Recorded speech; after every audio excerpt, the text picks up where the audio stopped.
ধরুন আপনার বা আপনার কাছের কারো কোনো অপরাধে জেল হলো, তাদের এমন এক জেলে পাঠানো হলো যেখান থেকে বেঁচে ফেরা মুশকিল। আজ জানাবো বিশ্বের সবচেয়ে ভয়ঙ্কর কারাগার সম্পর্কে। কিন্তু তার আগে চ্যানেলটি সাবস্ক্রাইব করে না থাকলে এখনই লাল রঙের ওই সাবস্ক্রাইব বাটনটি টিপে সাদা করে দিন।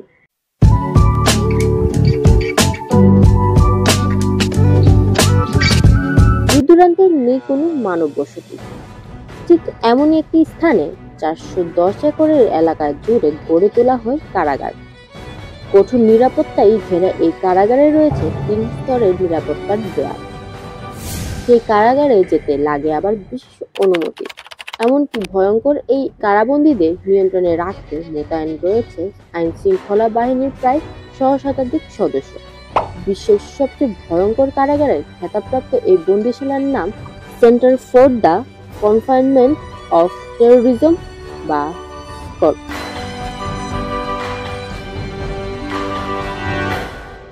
মধ্য আমেরিকার ছোট দেশ এল সালভাদোর 1980 সাল থেকে 1992 সাল পর্যন্ত গৃহযুদ্ধে জর্জরিত ছিল দেশটি। তখন হাজার হাজার মানুষের মৃত্যু হয়েছিল।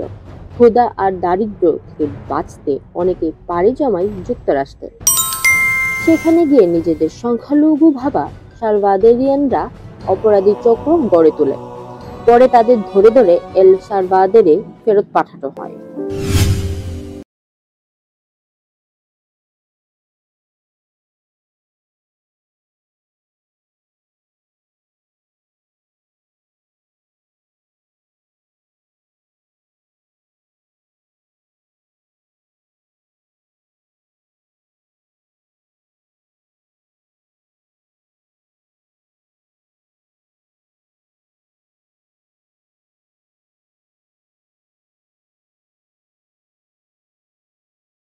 ঢুকলে মৃত্যুর আগ পর্যন্ত কেউ বের হতে পারবেন না।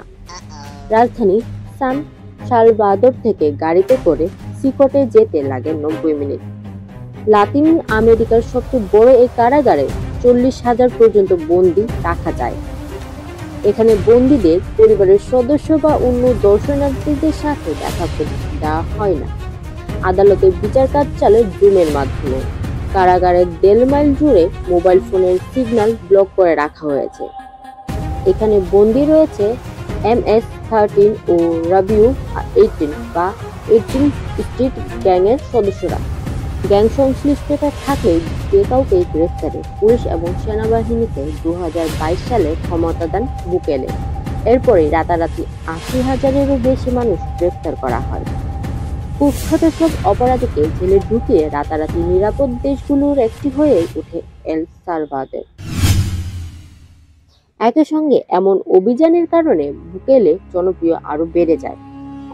কোনো কোনো অপরাধীকে 100 বছর বা তার চেয়েও বেশি সাজা দেওয়া হয়েছে।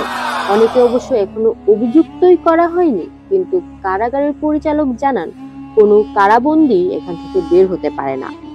তার কথা কতটা সত্য তা কারাগারের নিরাপত্তাই বলে দেয়। কারাগারকে ঘিরে রাখা কাঁটাতারে হাই ভোল্টেজের বিদ্যুৎ রয়েছে।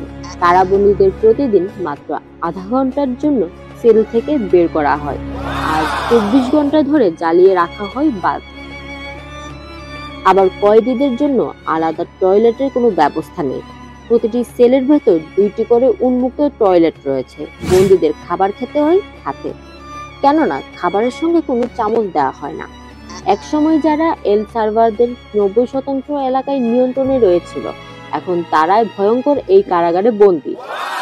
মার্কিন প্রেসিডেন্ট ডোনাল্ড ট্রাম্পও তার দেশের অপরাধী এবং অধিবাসীদের এই শিকট কারাগারে পাঠাতে চান।